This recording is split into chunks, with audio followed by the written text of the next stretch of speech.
எல்லார்கிட்டயும் பெரியவங்களுக்கு எல்லாருக்கும் மரியாதை குடுத்து, பக்தியோட அரசியல்கள் நெறைய செஞ்சுகிட்டு இருக்கான். அதாவது யாரு என்ன கேட்டாங்களோ, இல்லை என்று சொல்லாமல், வஸ்திரங்களானாலும் சரி, திரவியங்களானாலும் சரி, தானியங்கள் அவங்களுக்கு எது திருப்தி படுமோ, அந்த வகையில அவன் செஞ்சுகிட்டு இருக்கான்.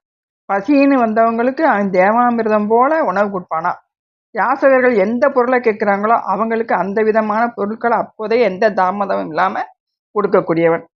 இப்படி முகமலர்ச்சியோட யாசகர்களுக்கு தானம் செஞ்சதுனால, அவங்க எல்லாரும் இவன கர்ணன் சொல்றாங்க, காமதேனுன்னு சொல்றாங்க, கற்பக விருட்சம் அப்படிலாம் சொல்லி இவன ரொம்ப பெருமையா பேசுறாங்க. இவனுடைய பெருமை நாலா பக்கமும் பரவுது.